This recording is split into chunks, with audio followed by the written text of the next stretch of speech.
بسم اللہ الرحمن الرحیم۔ شروع کرتی ہوں اللہ کے نام سے جو بڑا مہربان اور نہایت رحم کرنے والا ہے۔ ساتھیوں السلام علیکم۔ آج ہم حضرت آدم علیہ السلام، حضرت امام حسین رضی اللہ تعالیٰ عنہ کے بارے میں آپ کو ایک واقعہ سنائیں گے۔ تو چلتے ہیں ناظرین اپنے واقعہ کی طرف۔ اللہ رب العزت نے فرمایا، اے فرشتوں، میں زمین میں خلیفہ بنانے والا ہوں۔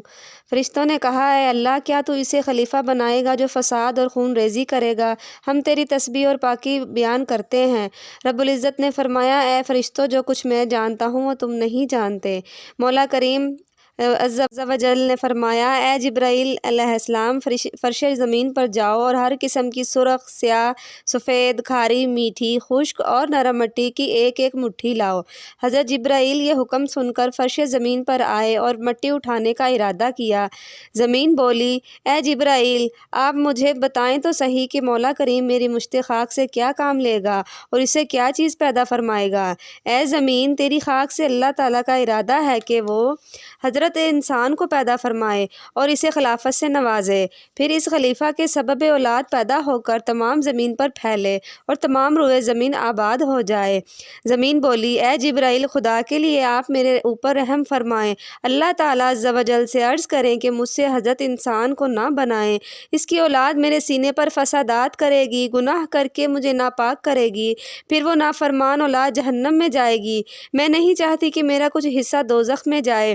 جبرائیل علیہ السلام نے کہا، اے رب العزت، میں فرش زمین پر آپ کے حکم کی تعمیل کے لیے گیا، مگر اس نے تیرا نام لے کر پناہ مانگی کہ مجھ سے انسان نہ بنایا جائے، میں اس لیے مٹی نہ لا سکا، مجھے رحم آ گیا۔ رب العزت نے فرمایا، اے میکائیل، اچھا تم زمین سے ایک مشت خاک لاؤ تاکہ اس سے میں اپنا خلیفہ بناؤں۔ پھر میکائیل فرش زمین پر آئے اور مشت خاک اٹھانے کا ارادہ کیا۔ زمین بولی، اے میکائیل علیہ السلام، خدا کی پناہ میں آپ کو اللہ تعالیٰ کی عزت کا واسطہ دیتی ہوں، آپ مجھے معاف فرمائیں، مجھ سے مشت خاک نہ اٹھائیں۔ میکائیل نے فرمایا، یا الہی، میں فرش زمین پر گیا تھا، جب مشت خاک لینے لگا تو زمین رو رو کر تیری عزت کا واسطہ دینے لگی، مجھے تیرے نام کا واسطہ سن کر رحم آ گیا، میں مشت خاک نہیں لا سکا۔ اللہ رب العزت نے فرمایا، اے اسرافیل، اچھا تم فرش زمین پر جاؤ اور ایک مشت خاک وہاں سے لاؤ تاکہ میں اس سے اپنا نائب بناؤں۔ حکم الہی سن کر حضرت اسرافیل علیہ السلام زمین پر آئے اور ایک مشت خاک اٹھانے کا ارادہ کیا، مگر زمین نے پھر رو رو کر خدا کی عزت کا واسطہ پیش کیا اور خدا کی پناہ مانگی۔ آخر اسرافیل علیہ السلام بھی واپس آ گئے اور عرض کیا۔ اسرافیل علیہ السلام نے فرمایا، یا الہی، میں تیرے حکم کی تعمیل کے لیے فرش زمین پر گیا تھا، مگر اس نے تیرے نام کی پناہ مانگی اور تیری عزت کا واسطہ ڈالا، مجھے رحم آ گیا، آخر میں واپس آ گیا۔ اللہ رب العزت عز و جل نے فرمایا، اے عزرائیل، یہ کام جبرائیل، میکائیل اور اسرافیل سے تو نہیں ہو سکا، اچھا تم فرش زمین سے ایک مشت خاک لاؤ تاکہ میں اس سے اپنا خلیفہ بناؤں۔ عزرائیل علیہ السلام نے کہا، یا الہی، بہت اچھا، میں ابھی جا کر حکم کی تعمیل کرتا ہوں۔ آپ زمین پر آئے اور ایک مشت خاک اٹھائی، زمین نے ہر چند آہذاری کی، خدا کی پناہ مانگی، مگر عزرائیل نے حکم مولا از ہمہ اولی پر عمل کیا، زمین کی ایک نہ سنی۔ فرمایا، اے زمین، میں تیری آہذاری کی بنا پر خدا کی اطاعت نہیں چھوڑ سکتا۔ رب العزت نے عرض کیا، یا الہی، میں حاضر ہوں، تیرے حکم کی تعمیل کر دی گئی ہے۔ رب العزت نے فرمایا، اے عزرائیل علیہ السلام، اچھا تم نے اس مشت خاک کو زمین سے جدا کیا، اب تم ہی میرے بندوں کی جان قبض کیا کرنا۔ رب العزت نے فرمایا، اے فرشتوں، اس خاک کو زمین کے فلاں مقام پر رکھو جہاں آج کل خانہ کعبہ ہے، اس کا مختلف پانیوں سے گارا بناؤ۔ یہ سن کر فرشتوں نے گارا بنایا، پھر اس پر 39 روز غم و رنج اور ایک دن خوشی کی بارش ہوئی، اسی لیے انسان کو رنج و غم زیادہ اور خوشی کم نصیب ہوتی ہے۔ وفات کے نزدیک رکھ دیا گیا، پھر اس سے رب العزت نے ایک قالب اور ایک صورت بنائی۔ فرشتے اس قالب اور صورت کو دیکھ کر حیران تھے، اس کی خوبصورتی کو دیکھ کر تعجب کرتے تھے۔ ابلیس نے کہا، اے فرشتوں، تم اسے دیکھ کر تعجب کرتے ہو، یہ ایک خالی جسم ہے، اس میں جگہ جگہ سوراخ ہیں اور کمزوری کا یہ حال ہے کہ اگر بھوکا ہو تو گر پڑے، اگر خوب سیر ہو جائے تو چل پھر نہ سکے۔ ہاں، اس کے بائیں جانب سینے کے پاس ایک بند کوٹھڑی سی یعنی دل ہے، شاید اس کی وجہ سے خلافت کا حقدار ہو۔ یہ نفرت آمیز گفتگو شیطان لعین کی تھی۔ رب العزت نے فرمایا اے روح اس قالب میں داخل ہو جا۔ روح پہلے تو اس خالی قالب کو دیکھ کر گھبرائی، مگر جب پیشانی آدم کی طرف دیکھا تو ایک نور محمد صلی اللہ علیہ وآلہ وسلم جگمگاتا ہوا نظر آیا تو فوراً پیشانی آدم میں داخل ہو گئی۔ پھر رب العزت نے حضرت آدم علیہ السلام کو تمام اسماء کی تعلیم عطا فرمائی اور فرشتوں نے فرمایا کہ اے فرشتوں تم مجھے ان تمام اسماء کی خبر دو۔ یہ سن کر فرشتوں نے عرض کیا اے اللہ تو پاک ہے، ہمیں تو اتنا ہی علم ہے جتنا تو نے عطا فرمایا۔ رب العزت نے فرمایا اے آدم تم کائنات کی اشیاء کے اسماء سے ملائکوں کو مطلع کرو۔ یہ سن کر حضرت آدم علیہ السلام نے تمام جہان کے اسماء بیان فرما دیے۔ مولا کریم نے فرشتوں کو فرمایا کہ میں نے تم سے نہ فرمایا تھا کہ میں جانتا ہوں جو تم ظاہر کرتے ہو اور چھپاتے ہو۔ پھر ملائکہ کو حکم فرمایا کہ اس شکریہ پر حضرت آدم علیہ السلام کو سجدہ تعظیمی کرو۔ یہ حکم سن کر تمام ملائکہ نے حضرت آدم علیہ السلام کو سجدہ تعظیمی کیا۔ تفسیر کبیر میں ہے کہ یہ سجدہ تعظیمی نور محمد صلی اللہ علیہ وسلم کو کرایا گیا تھا جو حضرت آدم علیہ السلام کی پیشانی اقدس میں امانت رکھا گیا تھا۔ زبان تھے آدم جسے سجدہ ہوا ہے میں نہیں ہوں۔ مولا کریم عز و جل نے فرمایا اے ابلیس جسے میں نے اپنے ہاتھوں سے بنایا تو نے اسے سجدہ کیوں نہیں کیا؟ تو نے تکبر کیا یا اپنے آپ کو بڑا سمجھا؟ ابلیس نے کہا اے رب العزت میں اس سے بہتر ہوں، مجھے تو نے آگ سے اور اسے خاک سے پیدا کیا۔ ترجمہ ہے تو نے مجھے آگ سے بنایا اور اسے مٹی سے بنایا۔ رب العزت نے فرمایا اے ابلیس نکل جا، بے شک تو مردود ہو گیا، تجھ پر قیامت تک لعنت ہوتی رہے گی۔ ابلیس نے کہا رب العزت مجھے تو قیامت تک مہلت دے تاکہ میں تمام اولاد آدم کو گمراہ کروں سوائے تیرے خاص بندوں کے۔ مولا کریم نے فرمایا اے ابلیس جا، تجھے قیامت تک مہلت دی، تو میرے خاص بندوں پر قابو نہ پا سکے گا۔ معلوم ہوا کہ انبیاء علیہ السلام کو ملائکہ سے زیادہ علم ہے، اور یہ بھی معلوم ہوا کہ حضرت انبیاء علیہ السلام معصوم ہیں اور اولیاء کرام محفوظ ہیں۔ رب العزت نے فرمایا اے فرشتوں حضرت آدم علیہ السلام کو نہایت ہی اعزاز کے ساتھ ایک تخت پر بٹھا کر جنت میں لے جاؤ۔ یہ حکم سنتے ہی ملائکہ کرام بہشت سے ایک خوبصورت تخت لائے اور انہیں لے گئے۔ وہاں حضرت آدم علیہ السلام سیر و سیاحت فرمانے لگے اور طرح طرح کی نعمتیں کھانے لگے اور طرح طرح کے لباس پہننے لگے، مگر باوجود اس کے کہ جنت میں لاکھوں نعمتیں تھیں مگر آپ بغیر ہم جنس کے بے قرار رہتے تھے۔ رب العزت نے جبرائیل کو حکم فرمایا کہ جب حضرت آدم علیہ السلام سو جائیں تو ان کی بائیں پسلی چاک کی جائے۔ حضرت جبرائیل علیہ السلام نے حکم کی تعمیل کی۔ اللہ تعالیٰ نے حضرت آدم علیہ السلام کی بائیں پسلی سے حضرت حوا کو پیدا کیا۔ یہ دنیا میں پہلا آپریشن تھا۔ آپ جب خواب سے بیدار ہوئے تو آپ کو ایک حسین و جمیل بی بی بیٹھی نظر آئیں۔ حضرت آدم علیہ السلام نے ہاتھ بڑھایا تو حکم الہی ہوا کہ اے آدم پہلے اس خاتون کا مہر ادا کرو، پھر تم اسے ہاتھ لگانا۔ یہ سن کر حضرت آدم علیہ السلام نے عرض کی یا الہی اس بی بی کا مہر کیا ہے جو میں ادا کروں؟ مولا کریم نے فرمایا اے آدم حوا کا مہر یہ ہے کہ تم ہمارے محبوب خاتم المرسلین پر 10 بار درود شریف پڑھو۔ اے آدم علیہ السلام اگر ہم انہیں پیدا نہ فرماتے تو تمہیں بھی پیدا نہ کرتے۔ پھر حضرت آدم علیہ السلام نے حضور صلی اللہ علیہ وآلہ وسلم پر 10 بار درود شریف پڑھا۔ رب العزت نے فرشتوں کی گواہی سے حضرت آدم علیہ السلام کا حوا سے نکاح کر دیا۔ یہ نسل انسانی کا پہلا نکاح شادی خانہ آبادی تھی۔ دونوں میاں بیوی جنت میں بخوشی رہنے لگے۔ رب العزت نے فرمایا اے آدم علیہ السلام تم اور تمہاری بیوی جنت میں رہو اور جو چاہو کھاؤ پیو، مگر اس درخت کے قریب مت جانا ورنہ تم حد سے بڑھنے والوں میں سے ہو جاؤ گے۔ یہ دونوں جنت میں خوب رہنے سہنے لگے۔ ایک روز شیطان جنت کے دروازے پر حاضر ہوا۔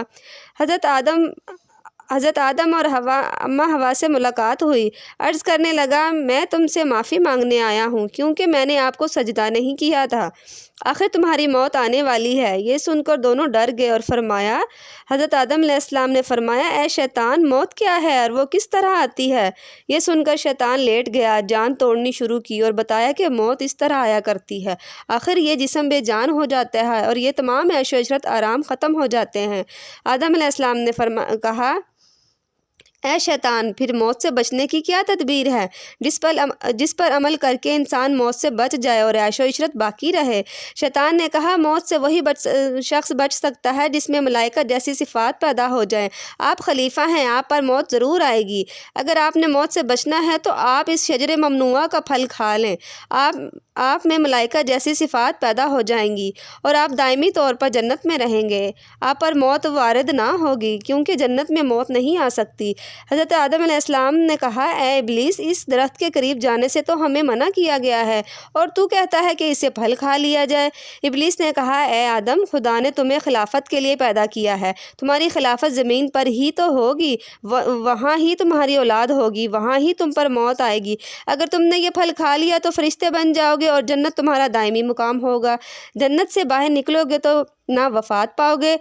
یہ ممانعت صرف تنزیہی ہے، نہیں تنزیہی گناہ نہیں ہوا کرتی۔ یہ کہہ کر قسمیں کھانے لگا۔ یہ سن کر حضرت آدم علیہ السلام کو خیال ہو گیا کہ شاید یہ صحیح قسم کھا رہا ہے۔ پہلے دانہ گندم ہوا نے کھایا، پھر حضرت آدم علیہ السلام نے کھا لیا، جس سے ان دونوں کو خدا نے جنت سے زمین پر اتار دیا۔ حضرت آدم علیہ السلام کو سراندیپ سری لنکا اور حضرت حوا کو جدہ سعودی عرب میں اتارا گیا۔ حضرت آدم اور حوا 300 برس تک جدا رہے۔ وہ ایک دوسرے کی جدائی میں روتے رہے اور خدا سے اپنی لغزش کی معافی مانگتے رہے۔ 300 برس کے بعد ان دونوں کی ملاقات مقام عرفات میں ہوئی۔ ایک روز حضرت آدم علیہ السلام نے دعا کی اے اللہ حضور صلی اللہ علیہ وسلم کے طفیل میری لغزش معاف فرما دے۔ رب العزت نے کہا اے آدم تم احمد مجتبیٰ محمد مصطفیٰ صلی اللہ علیہ وسلم کو کیسے جانتے ہو؟ ابھی تو میں نے انہیں پیدا بھی نہیں فرمایا۔ حضرت آدم علیہ السلام نے فرمایا اے رب العزت جب تو نے مجھے پیدا فرمایا تو میں نے سر اٹھا کر ساق عرش کے پائے کو دیکھا، اس پر لکھا ہوا تھا لا الہ الا اللہ محمد الرسول اللہ۔ میں اسی روز سے حضور صلی اللہ علیہ وسلم کو جانتا ہوں کہ آپ سے بڑھ کر کوئی محبوب نہیں۔ ارشاد ہوا اے آدم علیہ السلام ہم نے اپنے محبوب کے طفیل تمہاری لغزش معاف کر دی۔ یعنی اگر حضرت آدم علیہ السلام حضور نبی کریم صلی اللہ علیہ وسلم کا نام نہ لیتے تو ان کی توبہ قبول نہ ہوتی ہے۔ حضرت نوح علیہ السلام غرق ہونے سے نجات نہ پاتے۔ حضرت حوا کے بطن اقدس سے جوڑا پیدا ہوتا تھا، لیکن یعنی ایک لڑکا اور ایک لڑکی۔ حضرت حابیل اور قابیل جو ان جوان ہوئے تو حکم الہی ہوا اے آدم اپنے آپ قابیل کا نکاح حابیل کی بہن سے اور حابیل کا نکاح قابیل کی بہن سے کر دیں۔ جب حضرت آدم علیہ السلام نے قابیل اور حابیل کو نکاح کا حکم سنایا تو قابیل نے کہا میں تو اپنی ہی بہن سے شادی کروں گا کیونکہ وہ زیادہ خوبصورت ہے۔ حکم الہی ہوا کہ اے آدم انہیں حکم دو کہ قربانی کریں، جس کی قربانی قبول ہوگی اکلیمہ سے اسی کا نکاح ہوگا۔ یہ سن کر دونوں نے قربانی کی۔ حضرت حابیل کی قربانی قبول ہو گئی اور قابیل کی نامنظور۔ حابیل کی شادی اکلیمہ سے کر دی گئی۔ یہ بات قابیل کو ناگوار گزری۔ حضرت آدم علیہ السلام تو حج کرنے کعبہ معظمہ گئے ہوئے تھے۔ قابیل نے موقع پا کر حضرت حابیل کو قتل کر ڈالا اور یہ دنیا میں پہلا قتل تھا معاذ اللہ۔ حضرت آدم علیہ السلام جب حج کر کے واپس تشریف لائے تو وہاں اپنے محبوب بیٹے حابیل کو نہ دیکھا۔ آپ کو بتایا گیا کہ ہمیں کچھ معلوم نہیں کہ وہ کہاں گئے۔ حضرت آدم و حوا حابیل کی جدائی میں عرصہ دراز تک روتے رہے۔ آپ ایک رات سو رہے تھے، خواب میں حابیل کو دیکھا جو کہہ رہا تھا اے ابا جان مدد فرمائیں۔ آپ یہ سن کر گھبرا گئے اور ایک چیخ مار کر فراق پسر میں بے ہوش ہو گئے۔ جب ہوش آیا تو حضرت جبرائیل علیہ السلام کو دیکھا اور فرمایا حضرت آدم علیہ السلام اے جبرائیل آپ کو میرے لخت جگر نور نظر حابیل کا کچھ حال معلوم ہے کہ وہ کہاں ہے؟ حضرت جبرائیل علیہ السلام اے آدم اللہ رب العزت فرماتا ہے کہ اے آدم تمہارا اجر بہت زیادہ ہوگا۔ اسے قابیل نے شہید کر دیا۔ پھر جبرائیل علیہ السلام حضرت آدم علیہ السلام کو قبر حابیل پر لے گئے۔ یہ زمین پر نسل انسانی کی پہلی قبر تھی۔ حضرت آدم علیہ السلام قبر حابیل پر اس قدر روئے کہ ملائکہ کے بھی دل دہل گئے تھے۔ اللہ رب العزت اے آدم صبر کرو، ہم قابیل کو جہنم کا نصف عذاب دیں گے۔ ان اللہ مع الصابرین، بے شک اللہ تعالیٰ صبر کرنے والوں کے ساتھ ہے۔ اللہ رب العزت نے حضرت آدم علیہ السلام کو چند طرح آزمایا۔ حضرت آدم علیہ السلام کا اسماء ناموں کے بارے میں مناظرہ کرایا گیا۔ یہ سب سے پہلا مناظرہ تھا جس میں آپ غالب رہے۔ ملائکہ نے اسی شکریہ میں آپ کو سجدہ تعظیمی کیا۔ آدم علیہ السلام کو ملائکہ کے ذریعے جنت میں بلایا اور آپ کے سکون قلب کے لیے حضرت حوا کو آپ کی بائیں پسلی سے پیدا فرمایا۔ پھر حضرت آدم علیہ السلام کو شجر ممنوعہ سے آزمایا گیا۔ پھر دانہ گندم کھانے کی وجہ سے دونوں کو زمین پر اتارا۔ وہ 300 برس تک باہمی جدائی میں روتے رہے۔ حضرت آدم اور حوا علیہ السلام کا اپنی لغزش کو یاد کر کے مدت تک رونا اور بارگاہ الہی میں گڑ گڑا کر دعائیں مانگنا۔ پھر حضرت آدم علیہ السلام کا حابیل کی شہادت کے بعد اسے مدت تک یاد کر کے روتے جھوکے رہنا اور بے ہوش ہو جانا، یہ تمام واقعات ایسے ہیں جنہیں سن کر انسان لرز جاتا ہے، مگر حضور امام علی مقام فرزند رسول صلی اللہ علیہ وسلم جگر پارہ بطول حضرت امام حسین کے واقعات زندگی اس سے بھی زیادہ جسم کو لرزانے اور روح تڑپانے والے ہیں۔ ملاحظہ ہوں یزید کی طرف سے دعوت بیعت۔ ابھی آپ آغوش رسول صلی اللہ علیہ وآلہ وسلم ہی میں طفولیت کی منزل طے فرما رہے تھے کہ رحمت للعالمین ختم المرسلین کا وصال شریف ہو گیا۔ پھر 6 ماہ بعد حضور امام علی مقام کی والدہ ماجدہ حضرت سیدۃ النساء فاطمۃ الزہرا کی وصال شریف ہو گیا۔ ابھی یہ زخم آپ کے مندمل ہوئے تھے نہ آنکھوں کے آنسو خشک کے دشمنوں نے کوفہ کی جامع مسجد میں نماز ادا فرماتے ہوئے والد ماجد حضرت امیر المومنین علی المرتضیٰ رضی اللہ تعالیٰ عنہ کو شہید کر دیا۔ ابھی ان تینوں کے غم میں آنسو بہا رہے اور جگر سوزی کا مظاہرہ فرما رہے تھے کہ آپ کے بھائی جان شاہ زمن حضرت امام حسن رضی اللہ تعالیٰ عنہ کو دشمنوں نے بار بار زہر دے کر شہید کر ڈالا۔ ابھی ان چاروں کا غم جدائی رلا ہی رہا تھا کہ حضرت امیر معاویہ کا وصال پر ملال بھی ہو گیا۔ ان کا نالائق بیٹا شام و عراق کا حکمران ہو گیا اور اس نے تخت نشین ہوتے ہی مدینہ منورہ کے گورنر ولید بن عقبہ کو حکم نامہ بھیجا کہ حضرت امام حسین رضی اللہ تعالیٰ عنہ سے کہو کہ وہ میری بیعت کر لیں، اگر وہ انکار کریں تو ان کا سر قلم کر کے میرے پاس بھیج دیا جائے، ورنہ تجھے معزول کر دیا جائے گا۔ ولید بن عقبہ یہ حکم نامہ پڑھ کر آپ دیدہ ہو گئے اور زارو کتار رونے لگے۔ یا اللہ، اب نواسہ رسول صلی اللہ علیہ وسلم پر یہ سب سے بڑا غموں کا کیا پہاڑ ٹوٹنے لگا ہے، اور یزید پلید کے سر پر اب شیطان لعین مسلط ہونے لگا ہے جو حضور امام علی مقام کو دعوت بیعت دینے لگا ہے۔ ہائے، یہ نواسہ رسول صلی اللہ علیہ وسلم کے لیے کیا پرفتن دور آنے والا ہے۔ ہائے، ابھی تو غم رسول اندو بطول ہی سے ان کے آنسو خشک نہیں ہوئے۔ ہائے، ابھی تو غم مرتضیٰ اور غم حسن ہی میں وہ خون کے آنسو بہا رہے ہیں۔ ہائے، یہ کیسا خطرناک دور آ گیا کہ یزید مردود جیسا فاسق و فاجر آج انہیں قتل کی دھمکی دے رہا ہے۔ اچھا، میں فرزند رسول کو یہ حکم نامہ دکھاتا ہوں اور ان سے عرض کرتا ہوں۔ اللہ تعالیٰ نے فرمایا، اے ولید، خیر تو ہے، آج مجھے دارالامارات گورنر ہاؤس میں کیوں بلایا گیا ہے؟ کیا کوئی یزید کی طرف سے خط آیا ہے؟ ولید نے کہا، یا امام المسلمین، میری کیا حیثیت کہ میں حضور کو بلاتا، میں تو خود سر کے بل سلام کو حاضر ہوتا۔ حضور، آپ خود یہ ملعون نامہ ملاحظہ فرمائیں۔ یزید پلید کس قدر گستاخی اور کس قدر بے باکی کی دعوت بیعت اور قتل کی دھمکی دے رہا ہے۔ حضور، یہ تو معمولی سی سلطنت ہے، اگر تمام دنیا کی بھی کوئی حکومت پیش کرے تو میں اسے نواسہ رسول کے قدموں پر قربان کر ڈالوں۔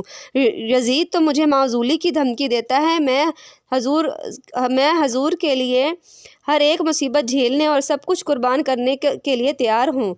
مروان نے کہا، اے ولید، یہ بہت اچھا موقع ہے، امام حسین سے کہو یا تو یزید کی بیعت کر لیں، ورنہ انہیں ابھی قصر امارت ہی میں شہید کر دیا جائے گا۔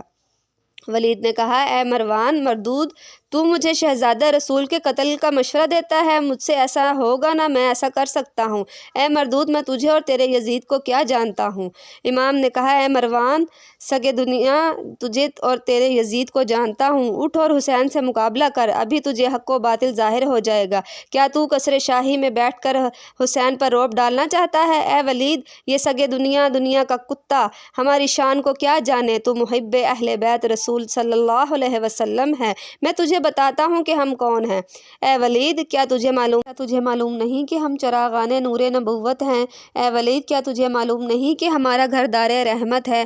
اے ولید، کیا تجھے معلوم نہیں کہ ہمارے گھر فرشتے حاضر ہوتے ہیں اور جبرائیل علیہ السلام ہمارا گہوارہ ہلایا کرتے تھے؟